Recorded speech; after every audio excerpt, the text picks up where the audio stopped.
Enquanto, ó Salvador, teu livro eu ler, meus olhos vêm abrir, pois quero ver da mera letra além a ti, Senhor.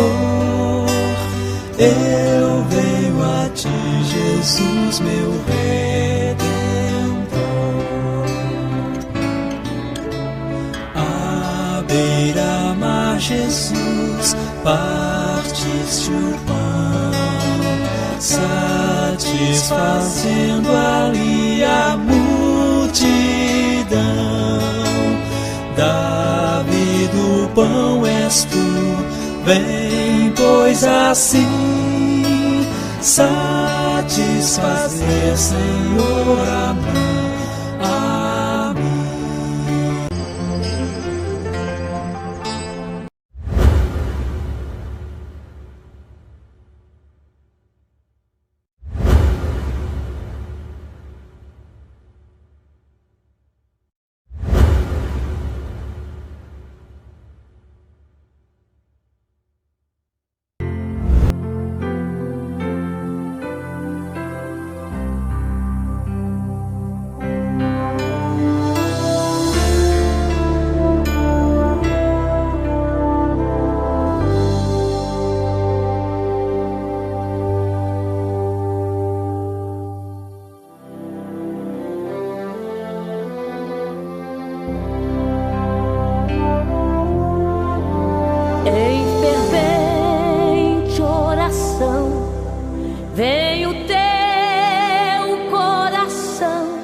Na presença de Deus derramar,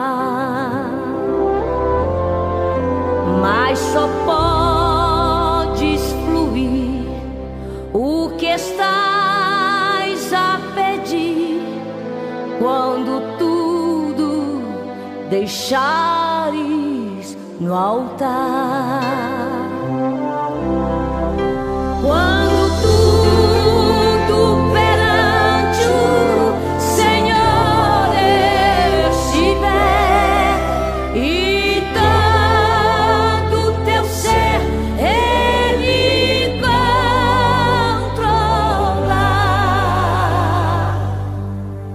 Só então hás de ver que o Senhor tem poder quando tudo deixares no altar.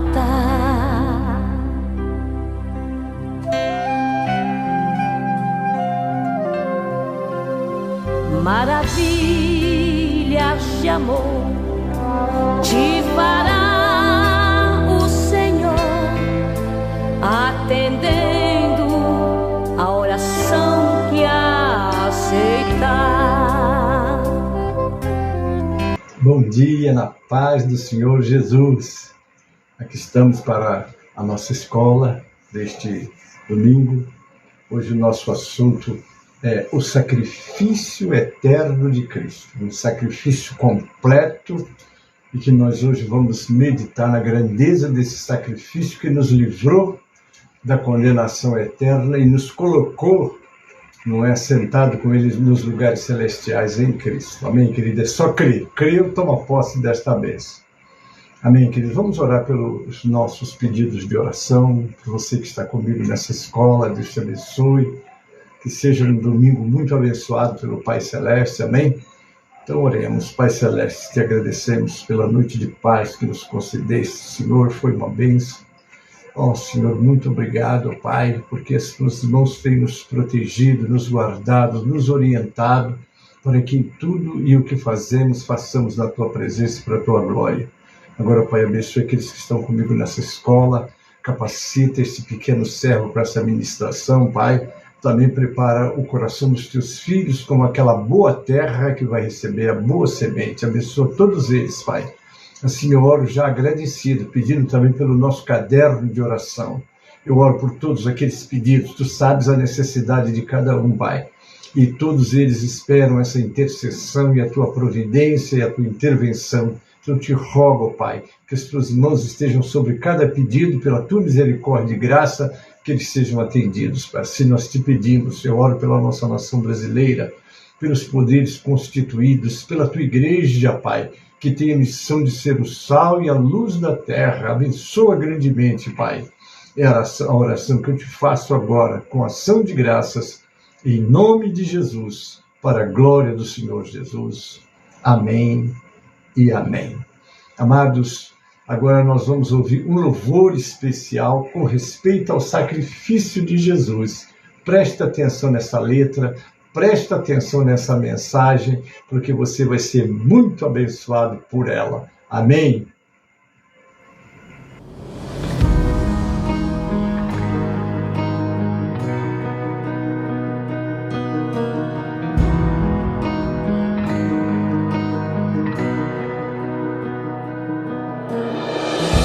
Um sacrifício, uma cruz, uma missão, uma entrega por amor, uma aliança com preço de sangue, um olhar de tristeza e dor. Eu vi a minha cruz pesando em seus ombros, eu vi os cravos perfurando as suas mãos, eu vi o choro de uma dor que era minha, inexplicável amor.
Glória a Deus, é isso aí. Então esse é o nosso momento de glória, o nosso momento de meditação, de agradecimento também ao grande sacrifício que o Mestre fez por nós. Hoje você está sentado com Cristo nos lugares celestiais. Hoje você tem acesso a Ele com a sua oração. Ele está com as portas abertas para te ouvir, para te responder, graças ao sacrifício de Jesus por nós. Amém, queridos? Nós vamos agora entoar o nosso louvor 545 do Cantor Cristão, que é o hino da nossa escola. Amém? Abre o seu cantor e vamos agora adorar o Senhor.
Amém.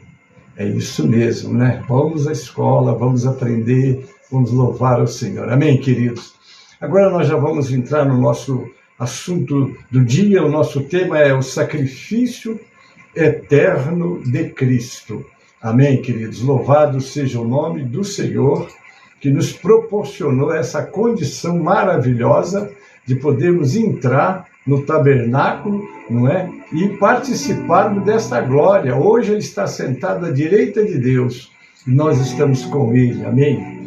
Vamos então estar agora meditando na nossa aula de hoje. O nosso capítulo nós vamos estudar hoje é o capítulo 10, já iniciando o capítulo 10, não é? E o assunto é o sacrifício eterno, 10 do 1 ao 18. E nós vamos estar meditando nesse texto sagrado, porque esse texto tem muito a nos falar. Amém, querido? Está aqui, Hebreus, no capítulo 10, de 1 a 18. E nós lemos para a nossa edificação. Diz assim: porque tendo a lei a sombra dos bens futuros, e não a imagem exata das coisas, nunca pelos mesmos sacrifícios que continuamente se oferecem cada ano, pode aperfeiçoar os que a ele se chegam. De outra maneira, teriam deixado de se oferecer, porque purificados, uma vez ministrantes, nunca mais teriam consciência de pecado. Nesses sacrifícios, porém, cada ano se faz comemoração dos pecados, porque é impossível que o sangue de touros ou de bodes tire os pecados. Pelo que, entrando no mundo, diz: sacrifício e oferta não quisestes, mas corpo me preparaste. Holocaustos e oblações pelo pecado não te agradaram. Então disse: eis aqui venho, no princípio do livro está escrito de mim, para fazer, ó Deus, a tua vontade. Como acima diz: sacrifício, oferta e holocaustos e oblações pelo pecado não quisestes, nem te agradaram os quais te oferecem segundo a lei. Então disse: eis aqui venho, para fazer, ó Deus, a tua vontade. Tira o primeiro para estabelecer o segundo, na qual vontade temos sido santificados pela oblação do corpo de Jesus Cristo, feito uma vez. Assim, todo sacerdote aparece cada dia ministrando e oferecendo muitas vezes os mesmos sacrifícios, que nunca podem tirar os pecados. Mas este, havendo oferecido um único sacrifício pelo pecado, está assentado para sempre à destra de Deus. Daqui em diante, esperando até que os seus inimigos sejam postos por escabelo dos seus pés. Porque com uma só oblação aperfeiçoou para sempre os que são santificados. E também o Espírito Santo nos testifica, porque depois de haver dito: este é o concerto que farei com eles depois daqueles dias, diz o Senhor: porei as minhas leis em seus corações e as escreverei em seus entendimentos. E acrescenta: jamais me lembrarei dos seus pecados e de suas iniquidades. Ora, onde há remissão destes, não há mais oblação pelo pecado. Glória a Deus. Uma vez só, Jesus Cristo nos deu um grande presente, não é? Nos reconciliou com o Pai, porque desde que Adão pecou, o homem foi expulso da presença de Deus. Sacrifícios eram oferecidos, mas nenhum deles limpava os pecados ou perdoava os pecados. Apenas fazia como se fosse assim algo provisório, como foram esses sacrifícios. Mas Jesus, uma vez só, ofereceu-se a si mesmo por nós. E aí sim, nós estamos hoje libertos. Amém, queridos? O sacrifício eterno de Cristo. Vamos meditar agora nele, queridos. Em Hebreus 10, o autor começa ensinando sobre os sacrifícios anuais e como estes simbolizavam uma recordação anual dos pecados, lembrar os pecados. Essa foi a causa principal de Jesus ter vindo ao mundo, né? Com isso, o Senhor Jesus abriu para os adoradores um novo e vivo caminho. Ele nos dá confiança para aproximar-se de Deus com a consciência limpa e alma purificada pelo sangue de Jesus. Sendo assim, devemos perseverar nas provações, porque o Senhor que prometeu é fiel e voltará para nos buscar. Não se turbe os vossos corações, credes em Deus, crede também em mim. Na casa de meu Pai há muitas moradas, disse Jesus aos discípulos, e que viria buscá-los para que eles estivessem com ele. Vamos a um esboço temático do livro. Como já dissemos, o tema geral é a superioridade ou a preeminência de Cristo. Ele é melhor do que qualquer coisa que era antes. A carta começa com a superioridade geral de Cristo para todos e de tudo. Uma espécie de um resumo de toda a epístola nos 3 primeiros versos. Em seguida vem, preste atenção, a superioridade de Cristo para com os anjos. A superioridade de Cristo em relação a Moisés, a superioridade de Cristo em relação a Josué, a superioridade de Cristo para Arão e seu sacerdócio, a superioridade de Cristo para com a antiga aliança, a superioridade do sacrifício de Cristo ao antigo sacrifício, a superioridade do povo fiel de Cristo a todos os infiéis, a superioridade do testemunho de Cristo como a de qualquer outro. Agora vamos a um breve resumo do sacerdócio que passou, que era o sacerdócio levítico. Para uma perfeita compreensão da carta dos Hebreus, é necessário profundo conhecimento da lei cerimonial judaica, do sacerdócio levítico e da lei mosaica. Sem esse conhecimento prévio, dificilmente o leitor de Hebreus irá interpretar o texto corretamente. Vamos lá. Qual a aplicação de tudo isso para nós hoje, que não somos judeus? Vamos lá. Talvez você possa se perguntar nesse momento, o que isto interessa para mim? Eu não sou e nunca fui judeu. Na teologia bíblica, quando interpretamos um texto, devemos sempre diferenciar o sentido do texto do seu significado. Presta atenção nesse detalhe. O sentido do texto é sempre único, aquele que pretende pelo autor ao descrever ao fato, à situação ao escrever o texto. Já o seu significado pode variar de acordo com o público, a época ou aos leitores. Mas devemos ter cuidado para não tirar um significado que não possa ser extraído dos ensinamentos do sentido do texto. No texto da carta aos Hebreus, o sentido é único, uma exortação aos hebreus cristãos acerca da tentação que eles estavam passando para regressarem ao judaísmo. Falamos muito nas outras aulas, sobre esse assunto. O significado dessa carta para nós hoje não está relacionado com o judaísmo em si, mas o regresso a qualquer forma de religião, ou seja, para aqueles que já estão em Jesus Cristo, devem cuidar para não calcar aos pés o sangue de Cristo, retornando à prática de rituais religiosos. Exemplos de práticas religiosas que não combinam mais com o cristianismo. A coisa que ficou no passado, queridos, não adianta, mas eu achei bonito, eu quero fazer também. Olhe muito bem, muito cuidado, que você acaba escorregando da verdade e caindo em coisas que não têm mais sentido. Vamos lá, vamos fazer algumas considerações. Vou entregar o dízimo dobrado, quer dizer, ao invés de 10 eu vou dar 20% esse mês, porque eu quero receber o dobro no mês que vem. Vai anotando. Hein? B, preciso de uma graça de Deus, então vou fazer caridade para que Deus possa me conceder a graça.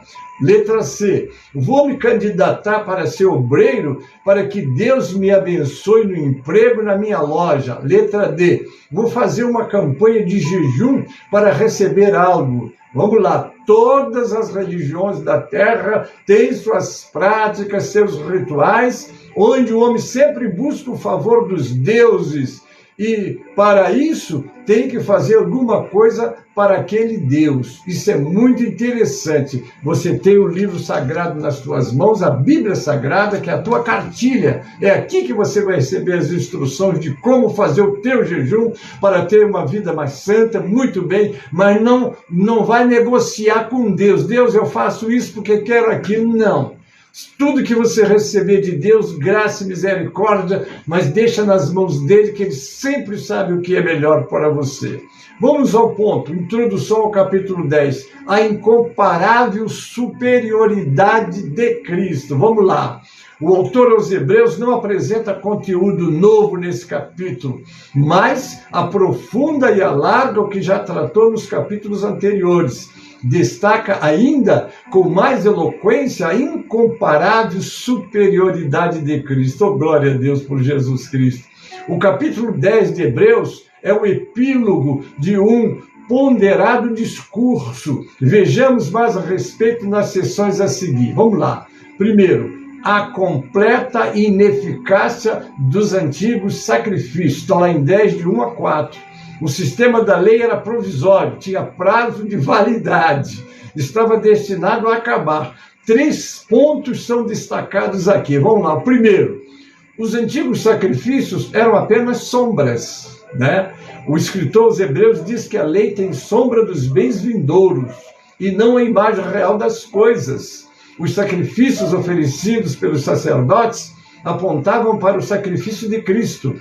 Eram sombras, representações e figuras terrenas mas não a própria realidade. Prepararam o seu caminho, mas não eram a sua consumação. A sombra tem certo valor por indicar a existência da substância ou forma real. Assim, o judaísmo teve o seu valor como sombra daquilo que se tornou realidade em Cristo. Amém, queridos? A palavra grega skia, traduzida por sombra, significa um reflexo pálido e nebuloso, um mero contorno ou silhueta, uma forma sem realidade nem substância. Por isso, uma vez que a forma verdadeira tenha sido vista, a sombra se tornou irrelevante. A lei anunciava uma realidade futura, tinha um papel didático, simbólico, para que os israelitas confiassem no Salvador que havia de vir. Esse é o primeiro tópico. Vamos ao segundo. Segundo lugar, os antigos sacrifícios precisavam ser repetidos, né? Se os sacrifícios no sistema da lei fossem eficazes, não precisariam ser repetidos dia após dia, ano após ano. Esses sacrifícios não podiam purificar pecados, não traziam alívio para a consciência, nem pleno perdão para os pecadores. Tinha a finalidade de apontar para o perfeito sacrifício que Cristo realizaria na cruz. Glória a Deus. Vamos para o terceiro ponto. Os antigos sacrifícios eram completamente ineficantes. Não é? O que os sacrifícios do sistema da lei podiam fazer era apenas recordar o pecado e mostrar a necessidade de purificação. Mas eles não tinham o poder de purificá-lo. Não havia remissão. Não havia perdão, não havia paz para a consciência atormentada do homem. A conclusão óbvia é que era impossível que o sangue de touros pudesse remover pecados. Enquanto os sacerdotes se mantinham de pé, pois o serviço deles nunca cessava, aleluia, Cristo assentou-se à destra de Deus, prova cabal de que a sua obra, aleluia, estava terminada. E o que se assentou para sempre, nos aperfeiçoou para sempre. Sim, perfeitos, pois é assim que Deus nos vê quando nossos pecados estão remidos. Glória a Deus. Eu quero aproveitar aqui um comentário do nosso ilustre Hernandes Dias Lopes, que ele faz, recapitulando o que foi ensinado até aqui. Vamos lá. Um pouco importante quem foi o escritor, o que interessa é que foi um homem inspirado por Deus e a carta aos Hebreus é canônica. Aí é que está, né? Válida. Né? Vamos lá, localização. Não sabemos a localização exata deste grupo de hebreus. Eles foram talvez em algum lugar perto da Grécia. Nós sabemos que esta comunidade já tinha sido evangelizada por apóstolos e profetas. Está lá em Hebreus 2, 3 e 4. Evidentemente que esta igreja foi fundada logo depois da ascensão de Cristo. No momento em que a carta foi escrita, uma pequena congregação de crentes já existia lá. Época. A carta tinha que ter sido escrita depois da ascensão de Cristo, por volta dos anos 30 AD, ou Adome, né? Ou depois de Cristo, e antes da destruição de Jerusalém, que foi no ano 70, uma vez que o templo ainda não tinha sido destruído. Provavelmente foi escrita pelos anos 70, talvez já entre 65 e 70. E os destinatários? Muito bem, a carta não foi endereçada aos gentios. Os problemas entre os gentios e judeus da igreja não são mencionados ou refletidos aqui, indicando que a congregação abordada era estritamente judaica. Devemos entender que 3 grupos básicos de pessoas estão à vista em toda essa epístola. Se a pessoa não manter esse grupo em mente, o livro torna-se muito confuso. Vamos lá, primeiro grupo, cristãos hebreus. Em primeiro lugar, houve nesta comunidade judaica a congregação dos verdadeiros crentes no Senhor Jesus Cristo. Eles tinham saído do judaísmo em que tinham nascido e crescido. Agora eles nasceram de novo. Eles haviam recebido Jesus Cristo como Messias e Salvador pessoal. Esse é o grupo 1 que está sendo focalizado. O segundo grupo, hebreus não cristãos, que eram intelectualmente convencidos. Todos nós já encontramos pessoas que ouviram a verdade de Jesus Cristo e que são intelectualmente convencidos de que ele é realmente quem dizia ser, e ainda não estão dispostos a fazer um compromisso de fé nele. Não basta conhecer, não basta saber, tem que crer e andar segundo suas instruções. Grupo terceiro, hebreus não cristãos que não estavam convencidos. Não só o Espírito Santo neste livro fala para os cristãos, a fim de fortalecer sua fé e a intelectualmente convencidos, a fim de empurrá-los sobre a linha para a fé salvadora. Mas ele também fala para aqueles que não acreditam em tudo, para aqueles que podem andar, não estar convencido de qualquer parte, né? Ainda não estar convencido de qualquer parte do Evangelho. Então o Evangelho está sendo pregado, a pessoa gosta, mas ainda não entrou na vida deles. Então este livro foi escrito também para alertá-los. Agora vamos para a reflexão do texto, significado de Hebreus 10, 1 a 18. Vamos primeiro no verso 1 ao 4. Não é a imagem exata das coisas, significa, não é a sua representação exata. Aperfeiçoar quer dizer remover o sentimento de pecado. Os sacrifícios do concerto mosaico prefiguram o sacrifício final de Cristo. Eles não podiam purificar por completo os pecadores que os ofereciam. Do contrário, já teriam deixado de se oferecer. Ao invés de expiar de forma completa os pecados do povo, o sacrifício anual do dia da expiação era mais, na verdade, um lembrete visível dos pecados de todos. Vamos lá. Então, dada a inadequação dos sacrifícios animais, chega-se a uma conclusão. Está escrito de mim. Aí é o Senhor comentando, o escritor falando. O autor apresenta o Salmo 40 como um cântico messiânico, já que tão somente Cristo e não Davi poderia vir a cumprir as profecias do livro, ou seja, das Escrituras. Para fazer, ó Deus, a tua vontade, profetas do Antigo Testamento advertiram os israelitas de que sacrifícios somente não agradariam a Deus. Ele desejava obediência. Está aqui diversos salmos, 51, 16, também Isaías 1, 13 a 17, lá no livro de Marcos 12, versículo 33. Esse salmo messiânico, o Salmo 40, revela que a extrema obediência de Jesus ao Pai foi também uma das razões pela qual seu sacrifício foi melhor do que os sacrifícios do Antigo Testamento. Vamos lá para os versos 8 e 9. O autor explica o Salmo 40, concluindo que Deus tira o primeiro, significando o sistema sacrificial levítico, para estabelecer o segundo, ou seja, o sacrifício de obediência de seu Filho Jesus Cristo. O verbo traduzido por tirar significa abolir. Os sacrifícios imperfeitos foram abolidos para que o sacrifício perfeito pudesse conceder a vida verdadeira. Glória a Deus. Vamos ao versículo 10. Santificados significa literalmente separados para Deus. Glória a Deus. Pelo sacrifício definitivo de Cristo, os crentes foram afastados dos seus pecados e separados para Deus. Aleluia. Vamos aos versos 11 e 12. O autor de Hebreus contrasta os sacerdotes levíticos com Jesus, nosso sumo sacerdote. Os sacerdotes levíticos sempre ficavam de pé diante de Deus. Não havia assento no santuário, porque o serviço dos sacerdotes nunca terminava.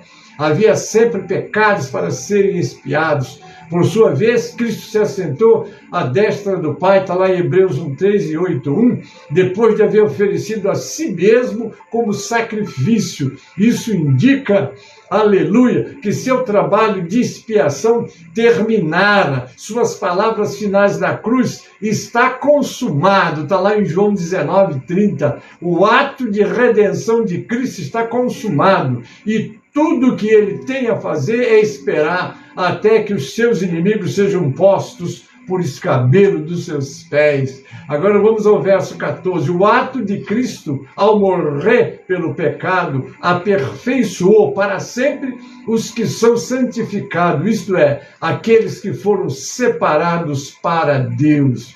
Observe que a santificação citada no versículo 10 é posicional, né? Refere-se à nossa justificação ao fato de que fomos declarados justos por Jesus.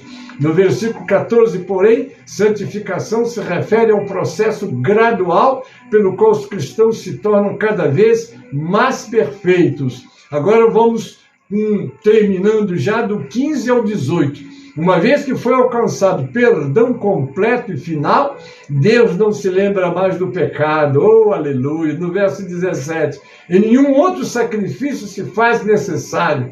Jamais me lembrarei dos seus pecados. Não significa propriamente esquecer, mas sim de não manter mais o pecado voltado contra nós. Anteriormente a Cristo, os sacrifícios de animais ocorriam todos os anos no dia da expiação, lembrando ao povo de sua culpa. No novo concerto entre Deus e o seu povo, Deus promete que ele não se lembrará mais dos nossos pecados por causa do sacrifício único de Cristo. Oh, glória! A repetição infindável dos sacrifícios da antiga aliança demonstrava que eles eram ineficientes. Na verdade, eram apenas recordações dos pecados. A justiça divina não estava satisfeita e, além disso, Deus não se agradava deles. Então alguém se apresentou para liquidar esta questão. O Pai agradava-se somente do Senhor Jesus, portanto, só Ele poderia ser o sacrifício aceitável, a vítima santa, oferecida para sempre. Amém, queridos? Que maravilha esse sacrifício, sim, perfeito, pois é assim que Deus nos vê quando nossos pecados estão remidos. Você está perfeito. É como se Deus fizesse o que está escrito lá, para que ele seja o primogênito entre muitos irmãos. Muitas provas, muitas lutas, a lapidação continua, não é? Todas as coisas contribuem, não é? Então há um porquê de tudo isso, que Deus te permite provações e lutas, ele está te aperfeiçoando, porque vai ser igual a Jesus, para que ele seja o primogênito entre muitos irmãos. Amém, querido? E não se trata de algo futuro. Esta já é uma questão resolvida e definitiva. Mas não esqueçamos que obra feita por nós é acompanhada por uma obra feita em nós. Amém, queridos? O Senhor deseja colocar seu amor e seus mandamentos em nosso coração. Jesus disse ao Pai, quando estava prestes a entrar no mundo: agrada-me fazer a tua vontade, ó Deus meu. Dentro do meu coração está a tua lei. Está lá no Salmo 40, 6-8. Vamos ler o 6. Sacrifício e oferta não pediste, mas abriste os meus ouvidos. Holocaustos e oferta pelo pecado não exigiste. Então eu disse: aqui estou, no livro está escrito a meu respeito. Tenho grande alegria em fazer a tua vontade, ó meu Deus. A tua lei está no fundo do meu coração. E esta é a vontade que o Senhor Jesus anseia, que também esteja na vida de cada um dos seus redimidos. Você foi redimido, você é uma nova criatura, então pense nisso. O que Deus espera de você é que você palmilhe as estradas com os olhos no céu. Você está no mundo, mas você não é do mundo, você foi comprado. Se eles te odeiam, disse Jesus, é porque odiou ele também. Então você não vai ser aceito, mas você deve manter amando todos, mas mostrar que você é uma nova criatura. Vamos agora para a conclusão. O contraste entre o antigo sacrifício e o sacrifício de Cristo depois de pontuar a ineficácia do sacrifício da antiga aliança e mostrar a eficácia do sacrifício de Cristo, o autor dos Hebreus contrasta um com o outro. Da passagem a preço, 6 fatos devem ser destacados. Eu vou ler, é um pouco de repetição, mas é só para fechar o nosso assunto. Em primeiro lugar, os antigos sacrifícios não serviam para tirar o pecado. Isso é importante ficar na sua mente. Por isso que a antiga aliança ela não foi eficaz. A nova, sim. Ela era a sombra da nova. Ela não cumpria os propósitos de Deus, mas a nova cumpre. Os sacerdotes ofereciam sacrifício dia após dia e jamais podiam parar de oferecê-los. E por quê? Porque esses sacrifícios eram absolutamente impotentes para remover o pecado. Eles traziam apenas a purificação cerimonial, mas não o perdão verdadeiro. Literalmente, rios de sangue de animais fluíam, porque os sacrifícios eram contínuos, e a sucessão de sacerdotes que serviam em turnos eram escolhida por sorte. Está lá em Lucas 1, 8 e 9. Parecia ser interminável. Em segundo lugar, Cristo ofereceu um único sacrifício para tirar o pecado. Cristo ofereceu a si mesmo, seu próprio corpo, como único, perfeito e irrepetível sacrifício. Oh, glória a Deus! Seu sacrifício foi o cumprimento de todos os sacrifícios da antiga aliança. Agora, todo o sistema judaico de sacrifício deve cessar. Não existe mais sacerdote, não existe mais altar, não existem mais sacrifícios pelo pecado. Aleluia! Cristo ofereceu o último, o único e o cabal sacrifício para tirar o pecado. Em terceiro lugar, Cristo terminou seu trabalho e está entronizado. Ele está na glória com o Pai. No santuário, a mobília incluía a mesa, a lâmpada, o altar, o incenso, a arca, mas nenhuma cadeira. Cristo, porém, tendo concluído sua obra expiatória, assentou-se à direita da majestade. Nenhum sacerdote podia assentar-se à destra de Deus, mas Cristo, aleluia, sendo filho e tendo concluído sua obra sacrificial, foi entronizado, exaltado, sobremaneira acima de todo nome, reina soberano, aleluia, glória a Deus, aleluia, guarda até que os seus inimigos sejam colocados debaixo dos seus pés. Está lá em 1 Coríntios 15, 23 a 25. Cristo agora está sentado no lugar de maior autoridade. Oh, glória a Deus, oh, aleluia. Ele não tem mais batalha a travar, não tem mais tentações a suportar, nenhum Getsemane a mais para sofrer, aleluia, nem nova cruz onde será pregado, nem outro túmulo para ser deixado, aleluia, glória a Deus. Terminaram todos os seus conflitos. Ele está sentado em triunfo, oh Deus poderoso, aguardando o dia quando todos os seus inimigos, oh glória a Deus, serão postos debaixo dos seus pés. É o Salmo 110:1, Filipenses 2, 9 a 11. Cristo é rei, sumo sacerdote, e como sumo sacerdote encontra-se à destra de Deus, intercedendo por nós como rei. Estabeleceu o seu reinado inicial no coração dos homens que lhe pertencem. Você pertence ao Senhor, oh glória a Deus. Pense na sua posição privilegiada, querido. Em quarto lugar, Cristo aperfeiçoou para sempre aqueles que foram separados por Deus. Se os sacrifícios da antiga aliança não podiam aperfeiçoar, Cristo, com um único sacrifício, aperfeiçoou para sempre quantos estão sendo santificados. Não existe mais necessidade de novos sacrifícios. Ele varreu do altar todos os animais mortos. Toda a nossa salvação foi consumada no Calvário e não há mais nada que possa ser acrescentado ao que ali foi cabalmente realizado. Oh, glória a Deus! Em quinto lugar, o Espírito Santo testifica as bênçãos da nova aliança. Esta é uma citação de Jeremias 31. O Espírito Santo, o autor último das Escrituras, mostra que, em virtude do sacrifício de Cristo, uma nova aliança foi firmada em seu sangue, trazendo para o seu povo uma mudança interior e o perdão pleno de seus pecados. Glória a Deus. Jeremias 31, 33 e 34. Por isso, em Ezequiel é dito que Deus iria trocar nossos corações de pedra. Vejamos, esse novo coração, dessa nova aliança, desse novo relacionamento é focado, sabe o que nós escolhemos a relembrar e o que Deus escolheu esquecer. Oh, glória a Deus! Pergunta-se, alguém pode fazer um transplante do próprio coração?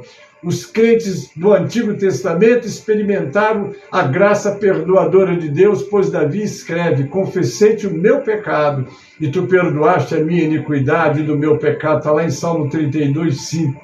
E ele menciona em outro lugar: quanto dista o Oriente do Ocidente, assim afasta de nós as nossas transgressões. Está no Salmo 103, verso 12. O que o que é novo na profecia de Jeremias, citada em Hebreus, é que Deus não se lembra mais dos pecados na era da nova aliança. Deus perdoou os pecados dos crentes pecadores mediante o único sacrifício de Cristo e, portanto, nunca mais se lembrará deles. Os pecados são perdoados e esquecidos. Em sexto lugar, o sacrifício de Cristo é completo e não necessário nenhuma outra oferta pelo pecado. O pecado é um débito que requer perdão, uma escravidão que requer redenção e uma alienação que requer, aleluia, reconciliação. Porém, o sacrifício de Cristo pôs fim a todos os sacrifícios pelo pecado. O sacrifício de Cristo pôs um ponto final em todo o sistema de sacrifício da antiga aliança. Acabou o sistema sacerdotal, acabou a matança de animais e o derramamento de sangue. Tudo isso era apenas sombra. Ó, queridos, isso é muito importante nós guardarmos essas verdades no nosso coração, porque o Senhor nos concedeu. Quando me lembro dessas coisas, choro angustiado, não é? Aqui nós vamos lembrar aqui do Salmo, né? Salmo 42, eu quero encerrar esse trabalho, não é? Porque o Senhor espera em nós aquela adoração perfeita, e o salmista diz assim: como a corça anseia por águas correntes, a minha alma anseia por ti, ó Deus. É isso que tem que estar em você, em mim, em nós, quando entramos na casa de Deus para adorá-lo. A minha alma tem sede de Deus, do Deus vivo. Quando poderei entrar para apresentar-me a Deus? Minhas lágrimas têm sido meu alimento de dia e de noite, pois me perguntam o tempo todo: onde está o seu Deus? Quando me lembro dessas coisas, choro angustiado, pois eu costumava ir com a multidão, conduzindo a procissão à casa de Deus, com cantos de alegria e de ação de graças em meio à multidão. Por que você está assim tão triste, ó minha alma? Por que está assim tão perturbada dentro de mim? Põe a sua esperança em Deus, pois ainda o louvarei. Ele é o meu Salvador e o meu Deus. Queridos, o sacrifício já foi feito, você tome posse, mas glorifica a Deus, mostre que você é digno de tudo que Ele fez por você, sendo sincero com Ele, servindo a Ele, para valer como um homem transformado pelo poder de Deus. Amém? Nós vamos agora chamar o hino de número 137, agora para a nossa conclusão. Já estamos terminando a nossa aula, e o 137 que nós vamos cantar agora, amém? Prepara aí o seu cantor.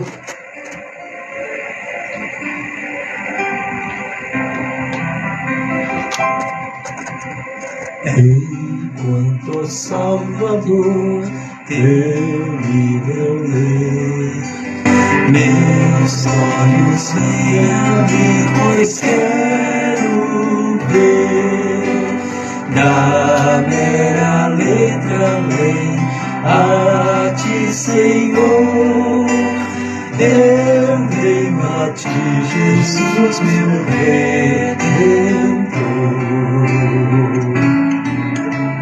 À beira-mar, Jesus, partiste o pão, satisfazendo ali a multidão. Davi do pão és tu, vem, pois assim satisfazer, Senhor, a mim. Amém, queridos? Louvado seja o nome do Senhor. Agora eu queria conhecer os aniversariantes da semana. Você fez aniversário essa semana? Parabéns. Deus te abençoe. Multiplique esses anos na tua vida e não esqueça do Salmo 90, versículo 12. Ensina-nos a contar os nossos dias de tal maneira que alcancemos corações sábios. Amém, querido? Deus te abençoe. Não é? Agora eu quero te lembrar que ao meio-dia nós temos o clamor do meio-dia e às 18 horas nós estaremos com o nosso culto lá na sede público, né? Mas às 16 horas nós temos a nossa escola também presencial. Não perca a nossa aula desse domingo. Amém, queridos? Estaremos lá em nome de Jesus para fazer esse trabalho em nome do Senhor Jesus. Não esqueça, né? Vamos orar então. Agradeço a você que me acompanhou nessa escola. Deus te abençoe muito, amém? E não esqueça, esse sacrifício tem que ser valorizado por nós, né? Na nossa vida, no nosso dia a dia, sempre agradecendo a Deus, amém, queridos? Vamos orar. Agora eu me despeço de vocês. Logo mais às 18 horas estaremos juntos com o nosso culto presencial, estaremos com ele público para vocês se desejarem também, mas não esqueça que nós temos o clamor das 18 horas com as nossas irmãs, amém? E quero, bom, Deus abençoe a todos, né? Já falei tudo, então vamos orar. Pai Celeste, obrigado por esse momento que passamos ministrando a Tua palavra, a Tua presença conosco foi gloriosa, Pai. Abençoe todos que estão e que já assistiram, outros que assistirão através dos grupos. Eu quero entregar nas Tuas mãos, Pai. Louvado seja o Teu nome. Muito obrigado, Pai, por tudo que tens feito por nós e em nós. Ser com todos que estão comigo, os aniversariantes, abençoa grandemente, multiplicando seus anos de vidas. Também os nossos pedidos de oração. Se algum pedido foi colocado enquanto essa aula foi ministrada, eu já entrego nas Tuas mãos, pedindo a Tua intervenção e a Tua resposta, Pai. Eu oro assim, em nome de Jesus, para a glória do Senhor Jesus. Amém e amém. Havia aqui uma cachoeira de água cristalina que foi, enquanto eu orava, agora descia aquela água. Eu creio que você foi muito abençoado. Deus te abençoe. Até lá. A graça do Senhor Jesus e o amor de Deus, nosso Pai, a comunhão e as consolações do Espírito Santo seja convosco, amado, hoje e sempre. Amém e amém. Minha dor, Ele levou, meu pecado perdoou, o seu sangue me redimiu, da morte me livrou, liberto eu estou. Sobre a morte Ele venceu, vivo com o Pai está, e hoje vivo para Ele, Jesus. Sobre a morte Ele venceu,